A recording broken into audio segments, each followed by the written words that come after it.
trouvé aucun magasin en Inde. Il m'a dit, nous les Indiens, on met pas ça. J'ai dit, mais pourquoi vous mettez pas ça? Il a dit, non, on met pas ça. Tous les cheveux que tu vois là, c'est pour l'exportation. Donc ceux que tu dois trouver, ce sont les usines qui font l'exportation. J'ai dit, ah, ok. Il m'a amené, j'ai vu. Dégueulasse. Des touffes de cheveux avec des poux. Chaque jour, les 10 coiffeurs du temple rasent environ 150 personnes chacun. Je dirais 10 enfants, 10 femmes, et le reste, ce sont des hommes. Les cheveux sont ensuite vendus aux enchères et exportés hors du pays. Je vous dis, dégueulasse.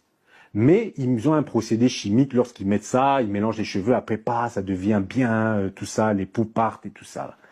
Alors maintenant, je le demande, mais pourquoi vous mettez pas ça? Les Indiens disent, non, mais pas ça. Il a dit, tu connais la provenance de ces cheveux? Il a dit, c'est mélangé. Il a dit, quand tu as de la chance, les cheveux viennent d'une famille qui est pauvre, ils ont laissé pousser leurs cheveux pour avoir de l'argent, ils coupent, et puis là, ils donnent leurs cheveux, ils vendent leurs cheveux. Il a dit, ça, c'est le meilleur des cas. Ensuite, les personnes qui sont mortes. Les personnes qui meurent, on coupe leurs cheveux, on les donne. Et ça, ce n'est même pas encore le plus grave. Vous savez, c'est quoi le plus grave? Et pourquoi les Indiens ne mettent pas ces cheveux dans leur tête? Certains de ces cheveux viennent d'un rituel d'exorcisme. En fait, quand ils font l'exorcisme, ils chassent l'esprit du mal dans les cheveux de la personne. Et à ce moment-là, ils coupent les cheveux pour que l'esprit reste bloqué dans les cheveux.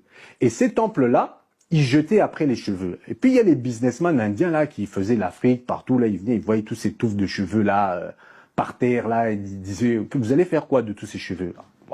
Non, non, jette, c'est les choses du démon. Oh, est-ce que je peux prendre ça? Oh oui, au début, ils prenaient même ça gratuitement. Oh oui, prenez, prenez. Jusqu'à quand les gens des temples, ils ont aussi compris, maintenant ils demandent de l'argent. Monde. À peine coupés, ils sont soigneusement accumulés dans l'arrière-boutique.